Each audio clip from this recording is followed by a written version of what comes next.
There's a moment where your company hits 13 people where everything changes. This isn't gradual. This is sudden. Our guest today calls it business puberty, and he's lived through it 3 times. I've been through 3 companies that have gone from less than about 12 to 15, 16 people through to greater than that. In fact, this organization, we went through that period in about 4 months. And I always say that it's worth learning that if you're going to be involved in running a business, you wouldn't recommend to your younger self to go through puberty in 4 months. And it's a real challenge with an organisation. Steve Kemish is the CEO of Intermediate Global, currently ranked 38th fastest growing company in the UK. Here's what makes Steve different. He's not chasing growth for ego. He's been through the painful transition of business puberty multiple times, and he knows exactly where the bodies are buried. That 13th hire, it's not just another person. It's the moment you stop being a close-knit group of people who know everything about each other's work and become a company that actually has needs for, brace yourself, processes, structures, and all that grown-up stuff. And if you think you can skip this phase or power through it, Steve's got news for you. You cannot. But you can survive it if you understand what's really happening and why recognition becomes the most critical tool you have. Hello and welcome to Truth, Lies and Work, the award-winning podcast where behavioural science meets workplace culture, brought to you by the HubSpot Podcast Network, the audio destination for business professionals. My name is Leanne, I'm a chartered occupational psychologist. My name is Al, I'm a business owner. And we are here to help you simplify the science of work.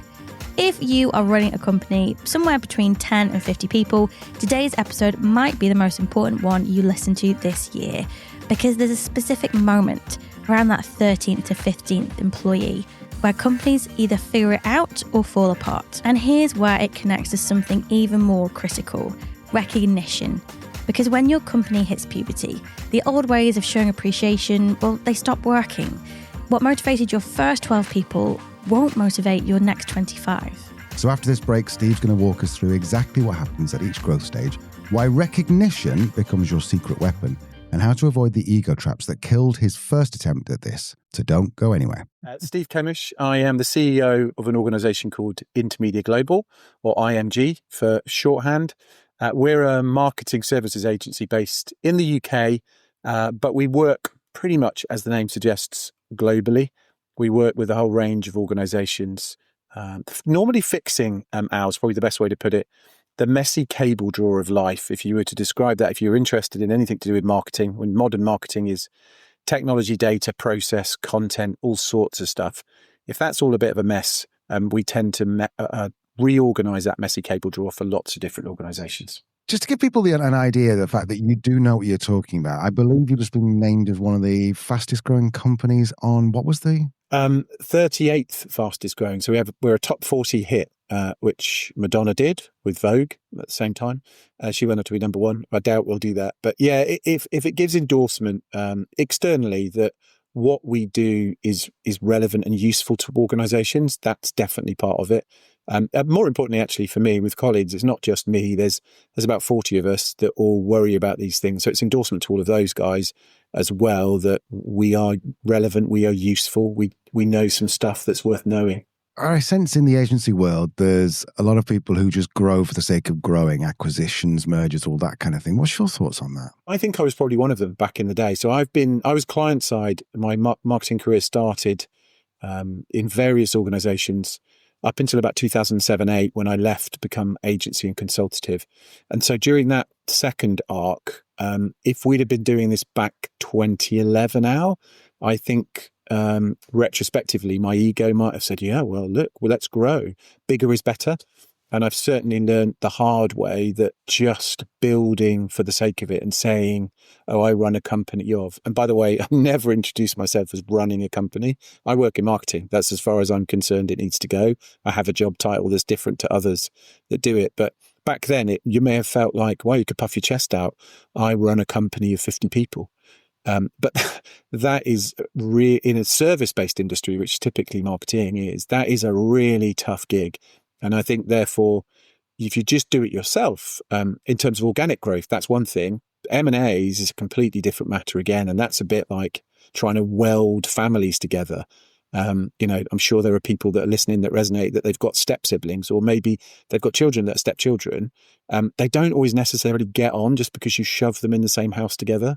There's all sorts of big and very small things that are different in different cultures and organizations that if you just put them together for the sake of it, it may not be a harmonious family life that you lead. What are the things you worried about when you were 20 that you maybe don't worry so much about when you're 50? If we rewind back from 20, where I think it's really important, and I've seen this a few times in that second half of my career agency side, is when you go through the puberty of running a business or being in a business. So, we all know, hopefully all of us that are on this call, that the struggle that is adolescence. When a company, and I've been through 3 companies that have gone from less than about 12 to 15, 16 people through to greater than that, going through, as in fact, this organization, we went through that period in about 4 months. And I always say that it's worth learning that if you're going to be involved in running a business, you wouldn't recommend to your younger self to go through puberty in 4 months. And it's a real challenge with an organization because you change from a room of people that everybody knows everything that everybody else is doing, and it's in my head or it's in Al's head or in someone else's head, to your proper company where you need process and you need all the grown-up stuff. And I think there's almost this business adolescence that I think is really important to call out for that change in organization. You see culture shift again, by the way, when the business gets a bit bigger. I think when you get to more like where we are actually 30, 40 people, and I'm sure there are bigger shifts, but I've always been in organizations that have been around this size, so around the 50 or below. So I can't talk to greater than that. Interesting. I've never heard that term, adolescence or business adolescence. No, I've only just coined it. I mean, it's not that it's just what I've always thought is it feels like you're going through puberty or business change. So it's just a good way of analogizing for me. So I tend to work in analogies because my brain's quite simple. If I get it in another walk of my life, I normally get it in the primary function I'm trying to understand. When we last spoke, you were using the word recognition quite a lot. Now, I sense that some people might not fully understand what recognition is. So what do you mean when you say recognition is a big part of growing? I think it's a really very complex word, recognition. It should be quite simple. And if you bring in its cousin, reward, it's a conversation we have quite a lot this end. In fact, I had this conversation on an all-hands meeting with all colleagues this week, where if you think about reward and recognition as the same, if I can meld them, when you try and ask a team of 40 people, so 39 others, I'll get 39 different responses to what recognition and reward means. And that's an important first point, is you'll never get a dictionary definition of what recognition means. What I might want to give or receive as recognition may be entirely different to those 39 others. That doesn't mean you can necessarily always offer that or adapt for that, but trying to recognize that recognition is an individual thing is important in a business, so that when you shape things like employee benefits, simple things like, for example, we have unlimited staff holiday. Now, that's a really big thing to say, and we put it in 4 years ago. But it's a brush strokes, right? It's a one size fits all. And the element of worry when we put it in was, will it work? We'd read that much larger organizations actually have used this over the last 10, 15 years. Rather cynically, actually, I think that it tends to reduce the number of holiday days people take. I've studied behavioral science, so I find the framing of these sort of things fascinating, is that if you put a particular number in front of people, higher or lower, then it tends to change behaviors. So unlimited is one that's just difficult, because like, well, what does that mean? I don't know whether I'm taking enough holiday. But in reality, what we found is we are, on average, people are taking slightly more than they would have done on our old scheme. There's a couple of outliers who take a lot more, but not because they're lazy or they don't do a great job. The nuance of their work means they can, and their recognition, their reward system is, we like to take a break. I like to go on holiday. Others in the organization, that what they want from recognition and reward will be entirely different. I don't work. I'm lucky that I don't work with people that are wholly money focused. I'm not in that sort of company or industry, but there's nothing wrong with that either. We all have to pay bills. So if recognition is actually the picture of the king on the back of a note, or many of them, that's all right. The key thing is to try and understand, what does an individual, people you work with and you care about, what do they need from recognition? Not kind of a metaphysical pat on the head, but sometimes, particularly actually in my role, I have a job title that I absolutely hate. CEO, it just sounds so frankly awful. it can be used quite effectively at times, but I tend to avoid using it. But internally, it can just sometimes be good to go, well, the CEO said I did a good job. Just for the tape as well, you said you thought I was a great guy earlier, just in case that gets missed from the cut from this. As he puts his ego back in. It's, you sometimes need to recognise that just being a nice person and a kind person with your seniority, with your experience, can go an awful long way. That's recognition for some.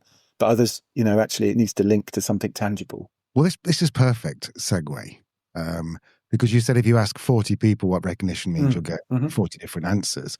You've just given us two potentially amazing ways in which you can provide recognition, but that's only satisfied 2 of your 40 people. So how do you even reconcile these two?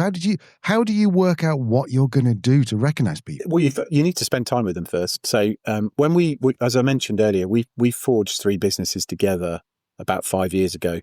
Now, the collective sum of that new company, was only about 15 people, so smaller than it is. And that's part of, as you've said, we've grown. And the Sunday Times thing, right? We're really proud of it, but it's just a headline number. There's stuff underneath it that's more important to us. But a part of that is when you've got more work, you need more people. It's not quite a linear line. But when I first came in, and it's something I try and do with everybody that starts, is I have this basic stop, start, continue principle with one-to-one people, which when we first all came in is like, look, you don't know, we did know each other, not as well as we did from the 3 different practices. Was, okay, look, in your view, what do you think in your day job, micro or at macro level in the company, we should stop doing, we should start doing, we must continue to do. So, I'm lucky because it's the size of organization, and I'm interested in people's views to try and disseminate those to get some input rather than just in an ivory tower. That said, the test and learn, I'm a marketeer. My whole professional being has been taught that you have to test and learn. You'll never get it right first time. So you can take that culture, I think, into trying to make change around, if we're talking about reward systems or recognition of peers, be it colleagues or otherwise, try it. If it doesn't seem to work, then change it. It's in the gift of a much smaller business. It's one of the reasons I love now working in a smaller company. In my client side days, when I started my career, I worked in very large organizations. And I learned so much, but you move at the speed of a super tanker, and you're a tiny cog in that super tanker that, if the cog fell out a bit, the ship may not notice. Whereas when you're this size, everybody's got a voice and it makes a difference. You also can go a lot faster, which is terrifying in some ways because, I don't know if you've ever been on a speedboat. And I don't think I've ever been on a speedboat, but I've been on boats that go fast, and that feels quite terrifying. Compared to the safety of something bigger. So it's not always the case for everybody career-wise. Whatever you do, that you should, smaller is not always better. It can be quite terrifying, and it's not the right journey. Safety in the big ship or in the slower moving kind of waters of what we do. So I want to move on to the impact, and I'm going to start quite specific and then move a bit more general. So something you said there, stop, start, continue. Mm-hmm. First of all, can you tell us, give us an example of how you might implement that in a one-to-one, and then also what the impact that has on the person you're talking to? I mean, my basic, for 22 years of managing people, I have a very basic rule, which if you and I, this is ridiculous, Al, because we're on a podcast, but if you and I were in a one-to-one, I have 2 rules, which are, look, we're in a virtual physical room, the door's shut, nothing leaves this room unless we both agree it leaves the room, i.e. you can tell me whatever you want. And back to my point around job title earlier, that gets harder when your job title changes and the bigger the company, because it's like, well, I don't know them very well. Can I trust him? His job title says that he could fire me. Those are all the cynical bits in the unconscious brain that might come out. So it's a case of step 1 is, look, nothing leaves. I'm here to collaborate with you. And second point is the only exception, and I've said this for 23 years and never used it, is unless you tell me something so heinous, I think I have to take it out on behalf of both of us. But I've never needed that. So I think first is setting an environment, and whether that fully works all the time or not, and it's my way of doing it rather than the way, is try and get people comfortable to go, look, you can trust me, tell me what you mean, and tell me stuff that you think I might not know. I'm not interested in good news. It's always nice to get plaudits, right? But for me, you can't change and improve a business or a working relationship if you just focus on how great it is. Well, what's getting to you? What's the bit of grit in your shoe that if you leave it in there will become a blister and become uncomfortable?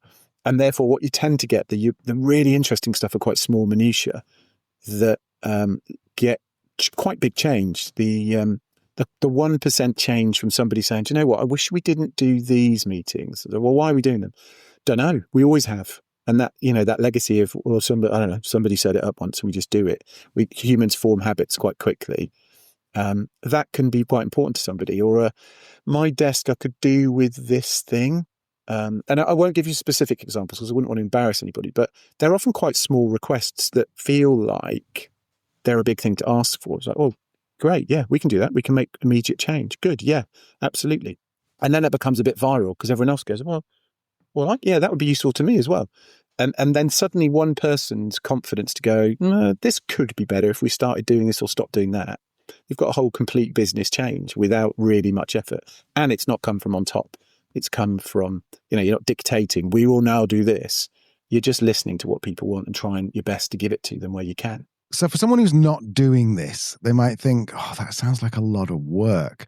I sense there's a lot more reward for you in doing it than not doing it. Definitely. Yeah. I take greatest pleasure in working with people and seeing people achieve and succeed. Minor things, major things. So again, back to our values, right? And this is where, not unashamedly, I don't think it's quite the right word, but I have had a heavy influence on the values that we work to, just because I've been around longer than others that I work with. I'm not necessarily the oldest in the company, but I'm one of the most experienced in the company. And the two top ones for me are make people look good, or make others look good, and make their problems go away. And it's quite easy to that first one to have been make customers look good, but it's intentionally others, and that could be a colleague. It should be a colleague, right? There shouldn't be an ego in this. So if you and I are working on something and my position is more senior or different to yours, why can't you have the credit for it? You might be the one that asked the seemingly daft question, which was or gave a daft answer, but someone else in the room went, well, no, that's not right, but I wouldn't have thought of this, and I've now thought of that. Well, that should probably trace back to, that's something you've done. I've been in rooms in my earlier career where people will ignore me or steal my good ideas or make me feel like the one thing that I used to dislike the most at large companies is if you haven't got the right job title, you shouldn't possibly speak. That kind of culture. And it wasn't, we're talking a long time ago, but, and it was rare, but it happened. I've always thought, well, I don't want to. I want the person that's got, and again, actually one of our values is experience is not necessarily a monopoly on good ideas. Just because I'm older than you doesn't mean I've got a better idea. The most insightful people are often ones that come in and go, oh, hiya. This is why I do the stop, start, continue where I can, is that people that have come in new and go, sorry, this is a really dumb question, but why do you do that? Why do we do that? And everyone looks around and goes, no. If there's not a good answer, then it's that kind of inertia that's crept in that we just have always done it. Let's change it. And I think that is my being, but it's also professionally, because marketing is always about test and learn. 3 words there, right? Not one. Test, easily done in marketing, and learn is the bit that often gets missed. Well, what has that taught us? Rather than we tested it. Did you learn? I didn't have time. So 2007, 2008, I think was the year that you went out kind of on your own. Client side, that's right, yeah, and hoped. Well, when you jumped into that pool, had you already learned the lesson that recognition was going to be a large way of your management style? No, I don't think so. I didn't even think I had a management style, and I don't necessarily think I do now. I try and treat people like they're decent human beings and treat them with respect where I can. I don't care what your job title is or your functional experience. You're a human. You should be kind of respected and looked after. So no, I don't think I did. And I didn't actually leave client. I was managing a team when I left, but I went from that to be a consultant, kind of, I'm going to tell the world things that I need to tell them. Plus also, to be honest, Al, the main reason I left, if I'm being brutally honest, is I worked, and I loved the brands I worked for, but they were big companies that no one's ever heard of because they were in business to business industries. And I just thought, I'm sick of my mum asking me what I do. So I was like, right, sod it. I'm going to try and work for companies she might have heard of. And I was very fortunate. My first 2 consultancy jobs were with British Airways and Skype. Now, Skype in 2007 was a big deal, right? For this post kind of Zoom Teams era, Skype is probably known, but it was really growing. And I was terrified going into both of those organizations. Skype, if you don't know, is from Estonia. Estonia's got a really good history of innovative startups, but that was based in London. But British Airways, everyone, you heard of them, and it was like, oh my God, what am I going to know? How am I going to be relevant in there? But the interesting thing, and it's a drift off management, but I think it's a useful one for anyone that's in whatever career you're in. If you're considering that move from being client side to supply side, so whether it's a consultant agency for me or whatever version in your industry it might be, fundamentally, most companies have the same problems in the worlds that I work in. My stock phrase now, 20 years later, is if you change the surnames, you change the haircuts and the logo, nothing else changes. And therefore, I learned this in British Airways in their headquarters near Heathrow, putting in a room. I was like, okay, he's the expert, he'll know. I said, well, just explain to me the context. And I was like, oh yeah, this is like everything else I've learned in the last 10 years. It's just a different industry, but it's the same problem. So I think there's a comfort in that confidence that if it's back to management style or dealing with and just working with people, yes, there are nuances. Different people need different things. Back to the starting point of this whole thing around recognition. But ultimately, the more you kind of invest in trying to understand them, the more actually you can be relevant and helpful, because often quite a lot of us need or want for similar things. It just may not always come out in the same language, but it will probably be getting to the same sort of heart of it. It's so interesting. What you've just said there has clicked in my head, that marketing is a psychology of finding what people want and giving it to them. And what you've just described there is that workplace culture is kind of finding out what your employees want and giving it to them. Yeah. Well, I always say if I get bored at a dinner party, not that I go to dinner parties anymore because it's post-COVID times, but the idea that I will often say, marketing is fundamentally is to get you to want things you don't need.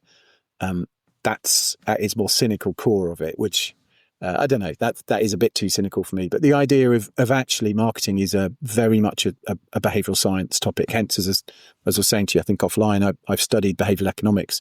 I find it a fascinating subject to understand what is it that makes people decide to do or not do something when it comes to, in the context for behavioural economics of commerce, but in life that can be used. The government should, and they do use behavioural economics, but not enough, in my opinion, to try and make changes to society in a good way. Some people think that professional development is a type of recognition, and some people argue that, well, they should have that anyway. Where do you stand on that thought? If I come back slightly from it, so I don't ever look at somebody in our organisation or any organisation I've worked in if it's their job. What they are is they're with us for a period of their career. So for me, professional development would be that's something that makes complete sense for the organisation to offer in the same way they'd offer a desk and maybe water and coffee, is that if you want somebody to flourish, then that professional development, I think you have a responsibility as an employer to try and make your colleagues as effective as possible. And if you do that, you will benefit from them in the period they're with you. Now, that's not enough alone, but my experience is if you create an environment where people are happy, are rewarded, are recognised as safe, then they don't necessarily have as much reason to leave you. And therefore, it's, I think it's a bit short-termist to go, professional development, we're just going to improve their career CV for the next job. Well, yeah, you are, but they may not take that next job for maybe 2 years later than they would have done without it. And just think about the recruitment savings in terms of cost as well as effort, and the continuity of having somebody, and the fact that they might also not leave because you can open up a new job because that professional development helped them to be better at something that means they fulfill a new role in a senior position or in a new position or wherever it may be. So yeah, I spent 12 years teaching as a lecturer alongside my day job. So everything to do with education to me is really important, particularly in work, is you should never stop learning. And again, not to make this about our 7 values, but always be curious is really important. Right? You can always learn something. So why not go and do it? If that's packaged in professional development, great. If it's unprofessional development, i.e. it's unstructured learning, then that's also good as well. Just being curious. Curiosity didn't seem to kill the cat. It just made the cat smarter, I think. Do you think everyone on some level needs recognition, or are there just some people out there who can just crack on with the job and they don't care? I'm not a psychologist, but my gut says everybody does. It's just different recognition. So for some, it might just be a kind of an unemotional, a kind of rational, practical well done, cheers, thank you, versus some people need it much more open and much grander. For some, and it's why I link recognition to reward.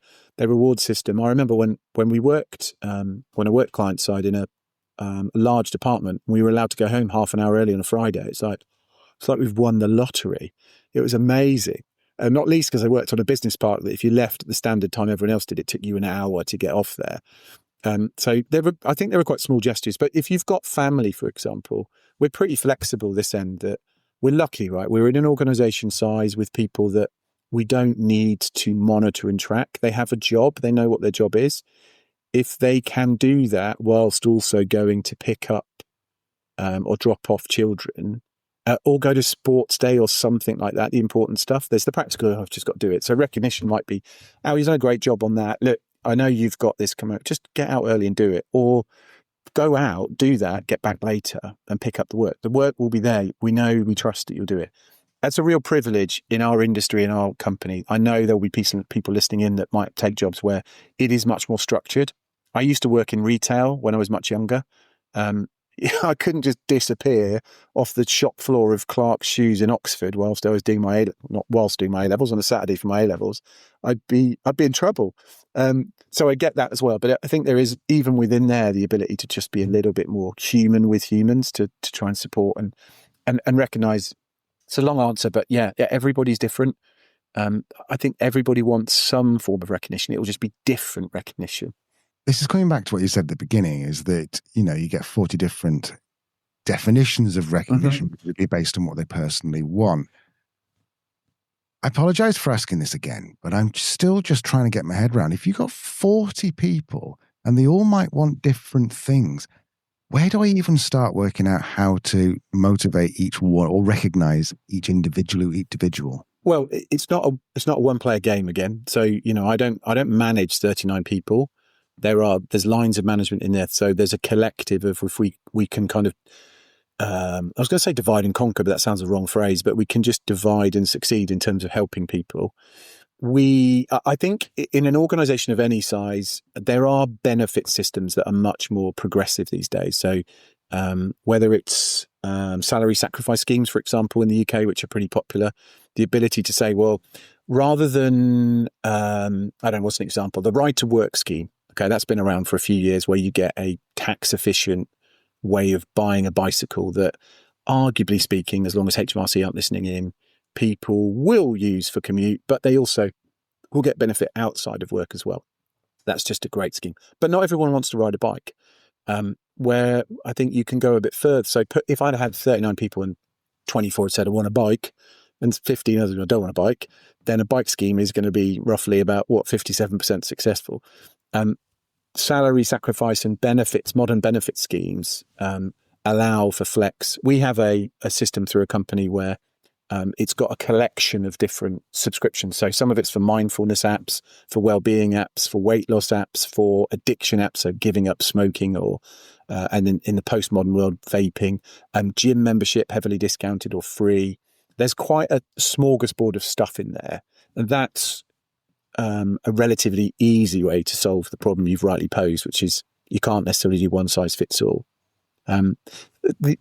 Again, are we unique? No, we're a fast growing company. We are profitable in as much as we need to make more money than we spend, but we're not gratuitously so. It's not, again, I don't think what I've described there is, I couldn't be the gift of most organizations in most industries.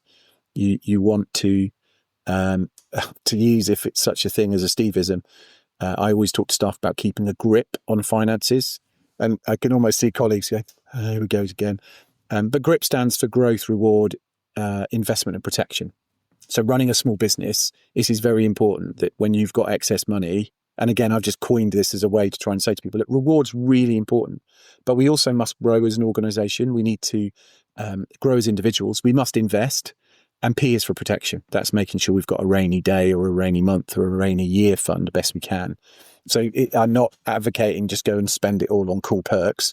See that as part of the mix. As I said earlier with professional development, if you give benefits to people, I think you're just being a decent human being, firstly. But more than that, if you need to make a return on that investment, you may well keep people, you retain staff longer, and that just takes away the stress and hassle, or minimizes the stress and hassle of recruitment, of continuity loss when that member of staff that's gone on to another thing.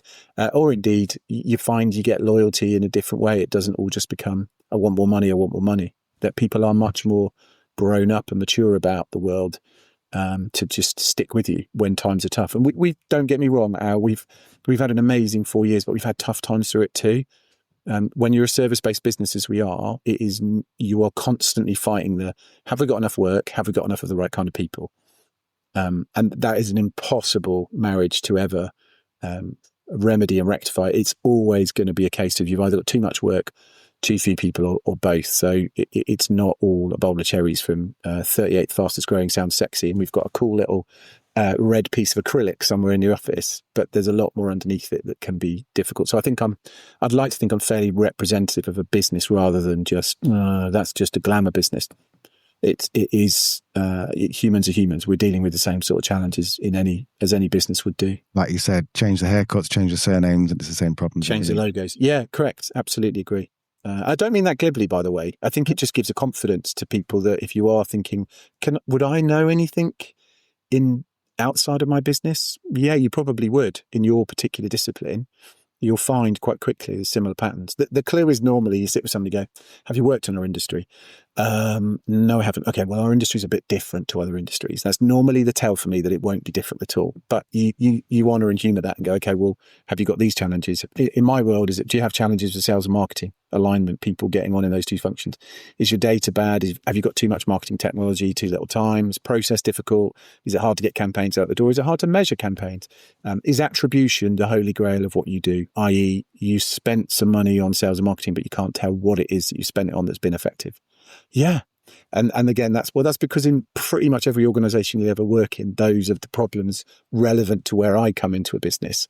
Everyone here listening in will have their own version of it depending on their skill or professionalism or what they do. Let me get some advice from Steve. So 25-year-old Al, almost 25 years ago, 25-year-old Al had a company which delivered beer to students late at night. And this was like way before Uber, way before anything like that. And so I had about sort of 20 part-time staff. And in the morning, about 7 o'clock in the morning, when we were all finished, I used to say to everyone, go and get a beer from downstairs if you want one, and send someone off to the sandwich shop to get bacon butties for everyone. I was like, cool, all right. One morning, one of my members of staff said to me, I don't want a bacon butty, can I have the money instead? At the time, I went, okay. But now I'm like, I don't think I handle that well, because then should I have just given everyone the money instead? Should I have just denied it? What would Uncle Steve say? I think you've got no perfect answer to that, but I think you've got the wrong employee in that team. And that's not to persecute them, but somewhere along the way they've lost. We're talking cost versus value. And the value, I suspect, to everybody else was, well, that's good. For that particular individual, their cost value set is different. I'd say it doesn't make them wrong, but it makes them different. That's it's a really difficult one to answer, because I think the other aspect is, if I'm going to just apportion blame, it's, well, you're the manager. I always think it's like, it's like children, right? If you got to blame the parents. If there's a badly behaving child, or dare I say it, a sweary child or a racist child shouting out something horrific. I'm a big sports fan, multiple sports, and I wince at some of the stuff I might hear. So it's not their fault. It's the parent. So if you've got a child or a colleague who's thought, well, I'll have the £3.50, £4.50, I think the environment's wrong. I don't know. That's a very long answer to a really easy but difficult scenario. I think for me, it boils back, and I think that where's the lesson here for anyone else listening in is you've got to always make sure that people see the value over here. I appreciate for podcasts, I'm raising my left hand.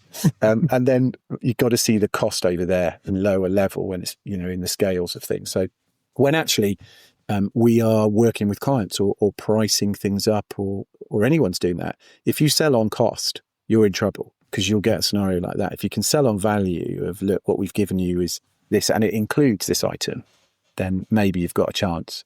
I don't know. I'm so pained for you. That's such a difficult thing to have to deal with, particularly at such a young, tender age, Al. To be fair, I went bankrupt 4 years later, so that wasn't the biggest problem of my Okay. time. Well, you might link back to it.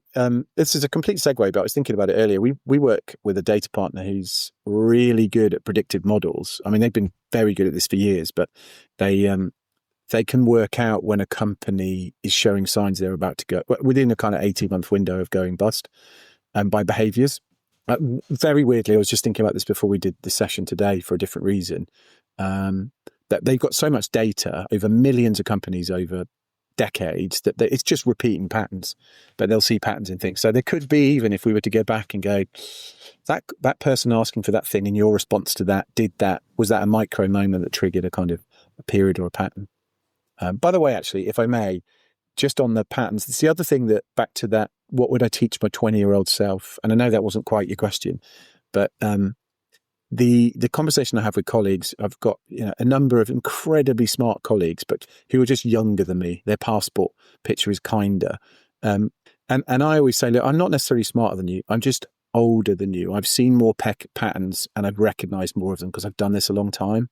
And I don't think you should ever misunderestimate the value of just doing something for a long time.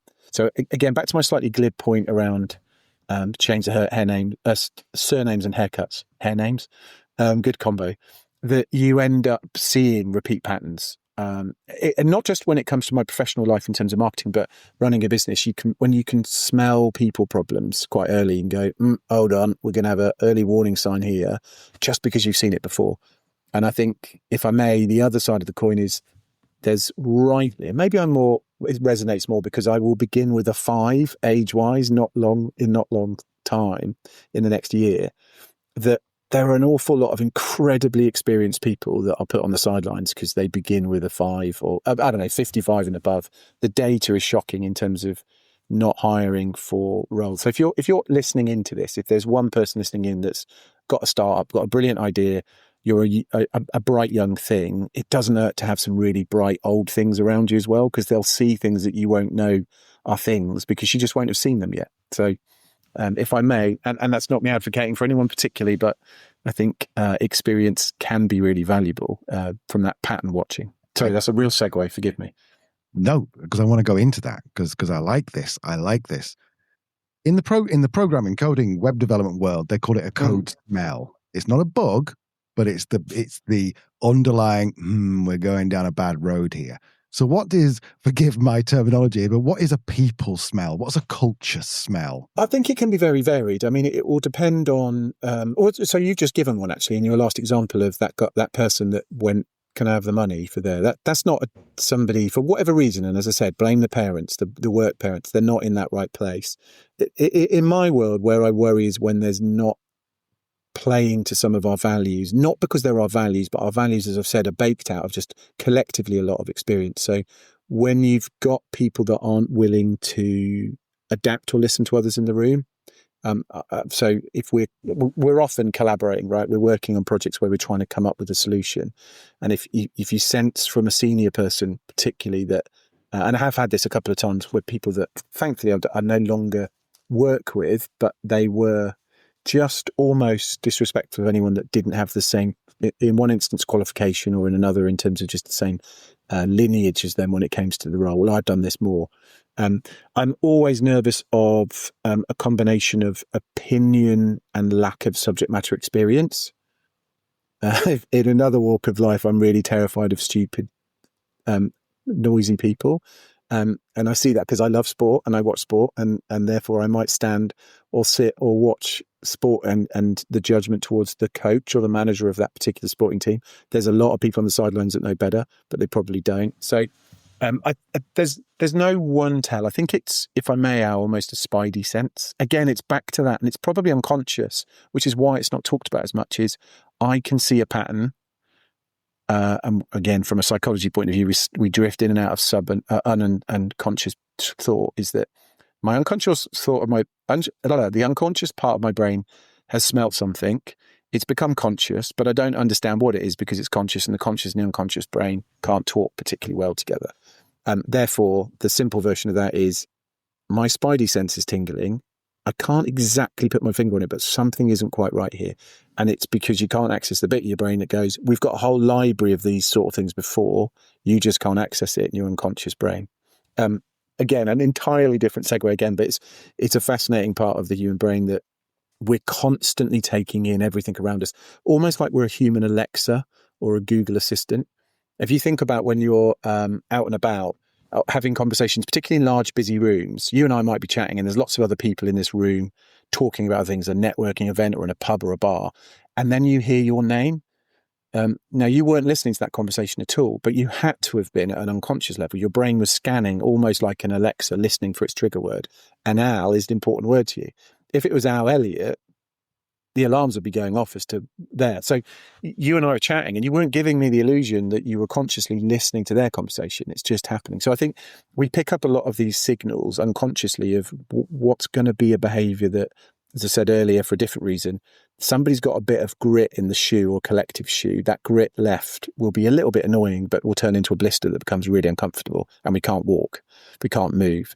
So I think it's a back to experience without necessarily giving you a particularly coherent or strong answer. And it will be these three things that you must always look for. Let's think about someone who thinks they're doing everything right in terms of recognition, but they've not quite got it. What do you think they might be missing? Well, I think the first thing is back to actually kind of conscious and unconscious. It may not surface. And when times are good, that's not a problem. We've had, as I said, a really, really rapid growth in 4 years. That's been at a headline level like, ooh, well done, you guys. But under the surface, like, oh my God, hold on to the rope and develop process. And within it, just keep up with all the things you need to keep up when you go through puberty in 3 months and you go from X to Y. You're not really tested on these things when times are good. I think well, if you are, then you definitely have, from a management or leadership or cultural standpoint, there's something wrong. The challenge, I think, is when times are tough, you really understand whether you've got people around you that care and are loyal, and back the other way, whether your loyalty to them is in balance. So it's easy to reward when times are good, if you are that way inclined. It's much harder when times are hard. And therefore, if you've got people that, people have bills to pay, people have family. We're not a charitable organisation. No private organisation really is. And therefore, if you don't recognise at a basic level, if you can't provide for your employees, I always say to people, if there's a company of 40 people, I have 40 mortgages, 39 of them aren't mine. My mindset is, okay, I've got to look after it. I've got to make decisions to protect everyone. So I think if you've got, and again, this isn't about me, but it's my version of where if you've got a company that is doing all the right things and times are good, then actually I think you'll find that you're not going to struggle in the same way when times are bad. That doesn't mean you won't have to make tough decisions with people.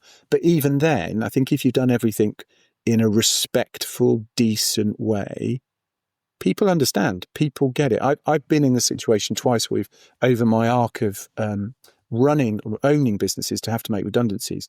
It's a brutal thing to do when you're in a smaller company. Horrible.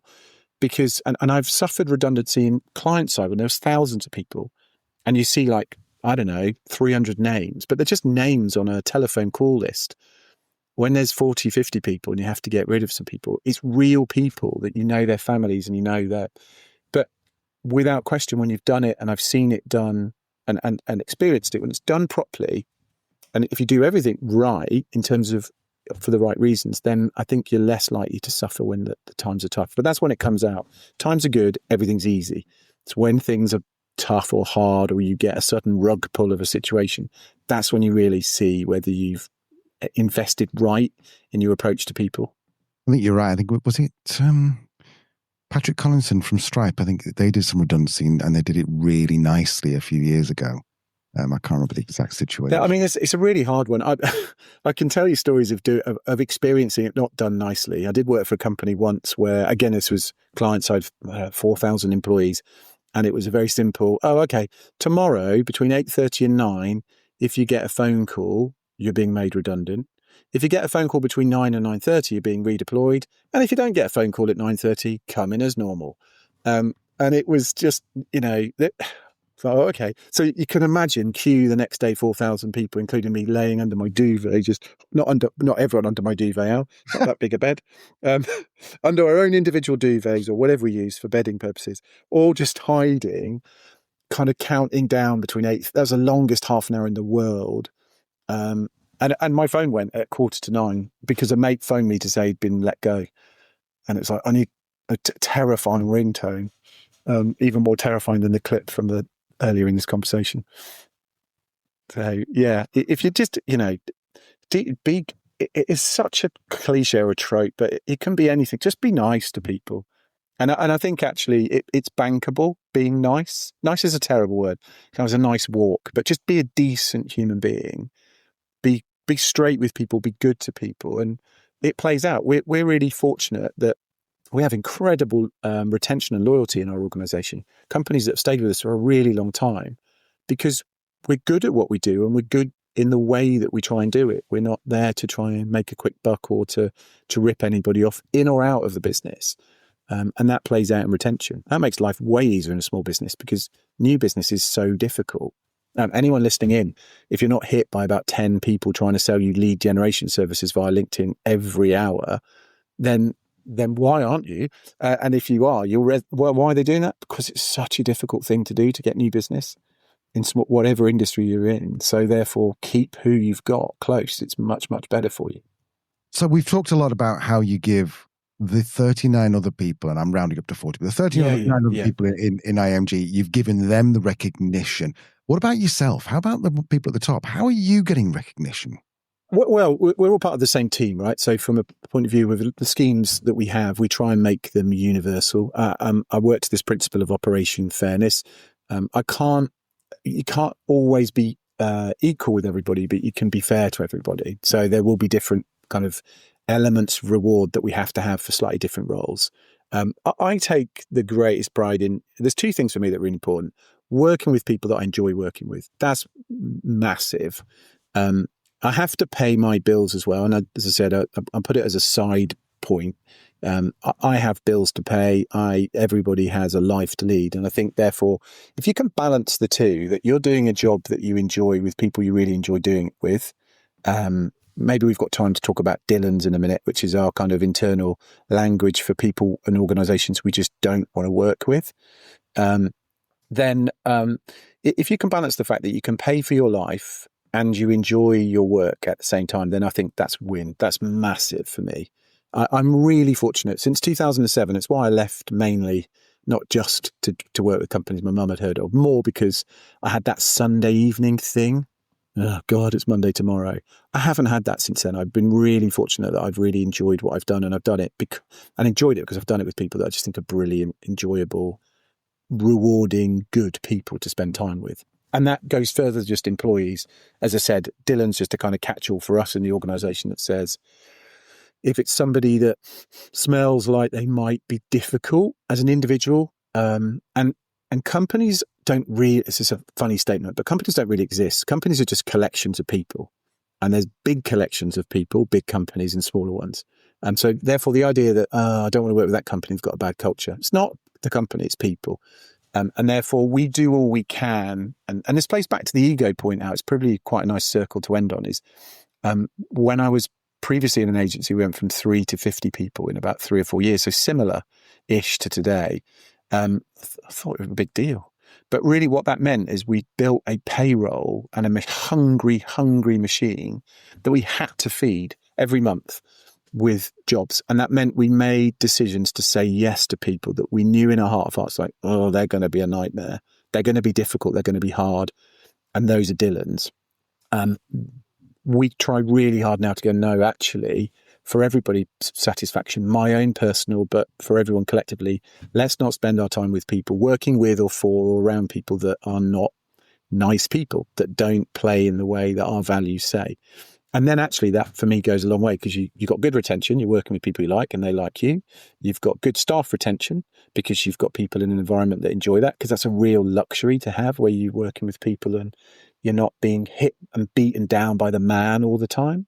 You get flexibility. You've got back to, and I hate it, but there are times where in our industry, there's the 4:00 on a Friday call of doom. Sorry, Al. Sorry, Steve. I know it's 4:00 on a Friday, but I'm in trouble. Could you possibly get something back to me by midday on Monday? And that should not wipe out the weekend. But I like the idea that we go, well, we're trying to make them look good. And we're trying to make their problems go away and a few other things besides. So I think if you can surround yourself with good people, which was probably the best advice I ever given years ago, Steve, surround yourself with good people. The rest will follow for sure. And those good people, you can try and do good things for them along the way best you can. You can say what you want about, to me, I've got pretty thick skin, but if you're going to upset people that I work with, then I will not be very happy about it, because I have a responsibility for people that I work with to make sure that they're in a safe, rewarding environment, which again, it's almost full loop back to if we'll allow reward and recognition to be same bedfellows, then there we are. That was Steve Kemish, and I wish all the founders we work with had heard this conversation before they hired employee number 13. Let's just wrap up with the top 3 takeaways for business owners navigating this kind of growth. Lesson 1, business puberty is real and unavoidable. At 12 to 15 people, you stop being a room where everyone knows everything and become a company that needs processes, and you can't skip this phase. You can only prepare for it by understanding it's coming and that it will be uncomfortable. Lesson 2, recognition isn't necessarily reward, and it is different for every single person. So don't assume that unlimited holiday or bonuses is going to work for everyone. Some people want time off, some people want public praise, and some want private acknowledgement. Best thing to do is ask them and then deliver on it. And lesson 3, operational fairness beats equality every time. You can't treat everyone exactly the same when you're growing, but you can be fair by adapting your approach to individual needs, all while maintaining your values and your culture. Now, Steve's done this 3 times and he's learnt from every painful moment. This business adolescence metaphor isn't just clever, it's a warning. If you're approaching 15 people, you're about to hit puberty whether you like it or not. You can find Steve at intermediate-global.com or search for him on LinkedIn. His surname is Kemish, that's Kemish. And if you're going through this growth phase right now, send us a DM. Maybe we can help. That's all for today. Remember, growth isn't just about adding headcount. It's about evolving your culture, your systems, and most importantly, how you recognize the humans who are building this thing with you. This is Truth, Lies and Work. We will see you next week.